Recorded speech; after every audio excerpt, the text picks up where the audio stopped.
കഴിഞ്ഞ മാസം തുടക്കത്തിൽ തിരുവനന്തപുരത്ത് വെച്ച് നടന്ന BJP വാർഡ് തല നേതൃസംഗമം ഉദ്ഘാടനം ചെയ്ത് സംസാരിക്കവേ കേന്ദ്ര ആഭ്യന്തരമന്ത്രി അമിത്ഷാ പറഞ്ഞത് 2026 കേരളത്തിൽ BJP അധികാരത്തിലെത്തുമെന്നാണ്.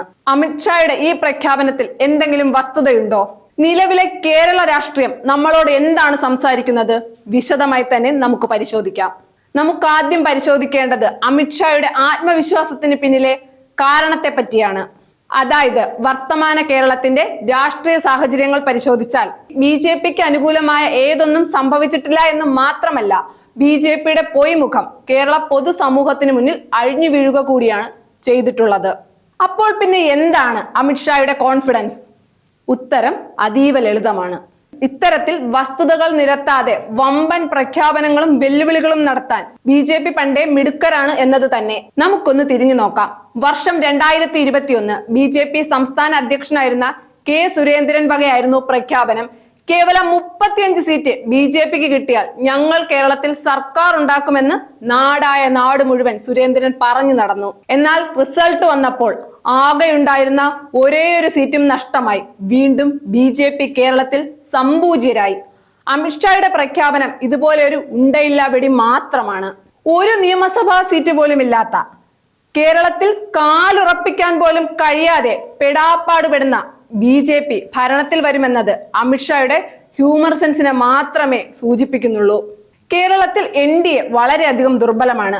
ആദിവാസി നേതാവ് CK ജാനു നേതൃത്വം നൽകുന്ന ജനാധിപത്യ രാഷ്ട്രീയ പാർട്ടി NDA മുന്നണി വിട്ടിട്ട് മണിക്കൂറുകൾ മാത്രമേ ആയിട്ടുള്ളൂ. ത്രിതല പഞ്ചായത്ത് തെരഞ്ഞെടുപ്പിന് തൊട്ടു മുമ്പ് ഇത്തരത്തിൽ പാർട്ടികൾ മുന്നണി വിടുന്നത് BJPയുടെ തോൽവി മുന്നിൽ കണ്ടിട്ട് തന്നെയാണ്. അമിത്ഷാ ഒരു ഭാഗത്ത് ഭരണം എന്ന് പറയുമ്പോൾ സംസ്ഥാനത്തെ BJP എങ്ങനെയെങ്കിലും ഒരു സീറ്റ് ജയിക്കാനുള്ള കഷ്ടപ്പാടിലാണ്. സംസ്ഥാന BJPയിൽ കഴിഞ്ഞ എത്രയോ വർഷമായി പാളയത്തിൽ പോരാണ്. അതിനൊപ്പം സഖ്യകക്ഷികളും മുന്നണി വിടുന്നു എന്നതാണ് കേരളത്തെ BJPയെ സംബന്ധിച്ച രാഷ്ട്രീയ യാഥാർത്ഥ്യം. BJPയിലോ NDAയിലോ ജനകീയരായ ജനങ്ങൾക്ക് അറിയാവുന്ന നേതാക്കൾ ആരും തന്നെയില്ല.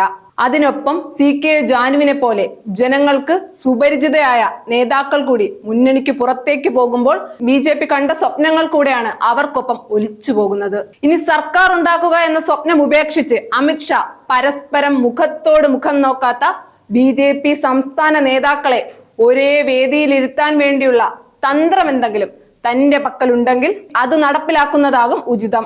കഴിഞ്ഞ കുറച്ചധികം നാളുകളായി BJP കേരളത്തിൽ അഭിനയിച്ചു പോന്ന ക്രിസ്ത്യൻ ന്യൂനപക്ഷ സ്നേഹമെന്ന BJPയുടെ കപട രാഷ്ട്രീയത്തിനും ഈ മണ്ണിൽ ഇനി വേരുറപ്പിക്കാനാകില്ല. BJP ഭരിക്കുന്ന സംസ്ഥാനങ്ങളിൽ നടന്നു പോരുന്ന ക്രിസ്ത്യൻ വേട്ട എന്താണെന്ന് ഇവിടെയുള്ള ക്രിസ്ത്യൻ വിഭാഗത്തിന് വ്യക്തമായി ബോധ്യപ്പെട്ടിട്ടുണ്ട്.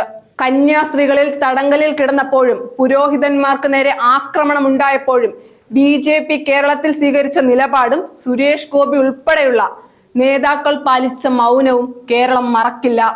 ചുരുക്കം പറഞ്ഞാൽ BJPയുടെ ന്യൂനപക്ഷ വേട്ടയുടെയും വെറുപ്പിന്റെയും രാഷ്ട്രീയത്തെ മലയാളിയോളം വ്യക്തമായി മറ്റൊരു ജനവിഭാഗവും മനസ്സിലാക്കിയിട്ടില്ല.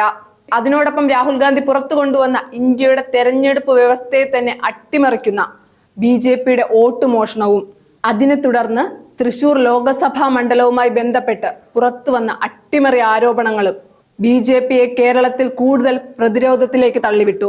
ഇത്തരത്തിൽ അടിമുടി സംഘടനാപരമായി പ്രതിസന്ധിയിൽ നിൽക്കുന്ന BJP 2026 അധികാരത്തിൽ വരുമെന്ന് അമിത്ഷാ പറയുമ്പോൾ യാഥാർത്ഥ്യബോധം എന്നത് അതിന്റെ അടുത്തുകൂടെ പോലും പോയിട്ടില്ല എന്ന് നമുക്ക് മനസ്സിലാക്കാം. ബീഹാറിലെ വോട്ടർ പട്ടിക വിവാദങ്ങളും കർണാടകയിലെ തെരഞ്ഞെടുപ്പ് അട്ടിമറികളും നമ്മൾ ഈ ദിവസങ്ങളിൽ പത്രങ്ങളുടെയും മറ്റ് നവമാധ്യമങ്ങളിലൂടെയും വായിച്ചറിഞ്ഞതാണ്. BJP കേരളത്തിൽ അധികാരത്തിൽ വരുമെന്ന് പറയുമ്പോൾ നമ്മൾ കൂടുതൽ ജാഗരൂകരാകുകയാണ് വേണ്ടത്. കാരണം മറ്റു പല സംസ്ഥാനങ്ങളിലും കണ്ടതുപോലെ ഒരു തെരഞ്ഞെടുപ്പ് അട്ടിമറിക്ക് കേരളത്തിലും BJP നിലമൊരുക്കുന്നുണ്ടെന്ന് വേണം അതിൽ നിന്നും മനസ്സിലാക്കുവാൻ. തൃശൂർ ലോക്സഭാ മണ്ഡലത്തിൽ അത്തരത്തിലുള്ള അട്ടിമറികൾ നടന്നിട്ടുണ്ടെന്ന് വലത് ഇടതു മുന്നണികൾ ആവർത്തിച്ചു പറയുമ്പോൾ അടുത്ത നിയമസഭാ തെരഞ്ഞെടുപ്പിനെ ജനങ്ങളും ഇവിടുത്തെ രാഷ്ട്രീയ കക്ഷികളും ജാഗ്രതയോടെ വേണം സമീപിക്കാൻ. തൃശൂരിൽ ഉണ്ടായി എന്ന് പറയുന്ന സാഹചര്യം ഒരിക്കലും ഇനി കേരളത്തിൽ ആവർത്തിക്കാൻ പാടില്ല. BJPക്ക് ഇത്തവണയും കേരളം കാത്തുവച്ചിരിക്കുന്നത് സംപൂജ്യ പരാജയം തന്നെയാണ്. NDA മുന്നണിയിൽ നിന്നുള്ള CK ജാനുവിന്റെ ഇറങ്ങിപ്പോകലും വിരൽ ചൂണ്ടുന്നത് അങ്ങോട്ടേക്ക് തന്നെയാണ്. മനുഷ്യനെ മതത്തിന്റെ അടിസ്ഥാനത്തിൽ വേർതിരിക്കുന്ന, ജനാധിപത്യ ആശയങ്ങളെ ആക്രമിക്കുന്ന ഒരു പാർട്ടിക്ക് ഈ മണ്ണിൽ ഇടമില്ല എന്ന് കേരളം 2021 പറഞ്ഞത് ഇത്തവണയും ആവർത്തിച്ചു പറയും. BJPയുടെ വെറുപ്പിന്റെ കമ്പോളത്തിൽ കേരളം എന്നും തുറന്നു വച്ചിട്ടുള്ളത് സ്നേഹത്തിന്റെ കടയാണ്. അതിനിയും അങ്ങനെ തന്നെ തുടരും. CK ജാനുവിനെ പോലെ ജനങ്ങൾക്കിടയിൽ നിന്ന് വന്ന ഒരു ആദിവാസി വനിതാ നേതാവ് മുന്നണി വിടുമ്പോൾ അവരെ മുന്നണിയിൽ പിടിച്ചു നിർത്താൻ പോലും CK ജാനുവിനെ പോലെ ജനങ്ങൾക്കിടയിൽ നിന്ന് വന്ന ഒരു ആദിവാസി വനിതാ നേതാവ് മുന്നണി വിടുമ്പോൾ അവരെ മുന്നണിയിൽ പിടിച്ചു നിർത്താൻ പോലും കഴിയാതിരുന്ന BJP 2026 എന്നല്ല 2056 കേരളത്തിൽ അധികാരം പിടിക്കാൻ പോകുന്നില്ല. BJPയുടെ രാഷ്ട്രീയത്തിന് ഈ മണ്ണിൽ ഒരു തരത്തിലും വളരാൻ കഴിയില്ല. എന്നാൽ BJPയുടെ അണിയറയ്ക്ക് പിന്നിലെ കളികൾ നമ്മൾ ജാഗ്രതയോടെ തന്നെ നേരിടണം. തൃശൂരിൽ 60,000 കള്ളവോട്ട് ചേർത്തു എന്ന ആരോപണം BJPക്ക് നേരെ വരുമ്പോൾ അതിനോട് ഞങ്ങൾ 60,000 കള്ളവോട്ടുകൾ ചേർത്തപ്പോൾ നിങ്ങൾ എന്തു കണ്ടിരിക്കുകയായിരുന്നു? തൂങ്ങിച്ചത്തൂടെ എന്ന് പൊതുമധ്യത്തിൽ വന്ന് എതിർ പാർട്ടിയോട് ചോദിക്കുന്ന നേതാക്കൾ BJPയുടെ തലപ്പത്തുള്ളിടത്തോളം നമ്മൾ അടുത്ത നിയമസഭാ തെരഞ്ഞെടുപ്പിലും ത്രിതല പഞ്ചായത്ത് തെരഞ്ഞെടുപ്പുകളിലും അട്ടിമറികൾ ഏതൊന്നുമില്ലെന്ന് ഉറപ്പുവരുത്തേണ്ടിയിരിക്കുന്നു. 2026 കേരളത്തിൽ തങ്ങൾ അധികാരത്തിൽ വരുമെന്ന് അമിത്ഷായുടെ പൊള്ളയായ പ്രഖ്യാപനത്തെ ചവിട്ടിപ്പൊടിച്ചുകൊണ്ടാണ് CK ജാനു കഴിഞ്ഞ ദിവസം NDA വിട്ട് പുറത്തേക്ക് പോയത്. വരും ദിവസങ്ങളിൽ കേരളം സാക്ഷ്യം വഹിക്കാൻ പോകുന്നത് BJPയുടെ തകർച്ചയ്ക്ക് തന്നെയാണ്. BJPയുടെ ഭരണം എന്ന സ്വപ്നം പോയിട്ട് ഒരു സീറ്റ് എന്ന ആഗ്രഹം പോലും സാക്ഷര കേരളം നടത്തിക്കൊടുക്കില്ല. വർഗീയതയ്ക്കും വെറുപ്പിനും ഈ മണ്ണിൽ സ്ഥാനമില്ല എന്ന് കേരളം ഒരു മനസ്സോടെ വീണ്ടും ആവർത്തിച്ചു പറയും.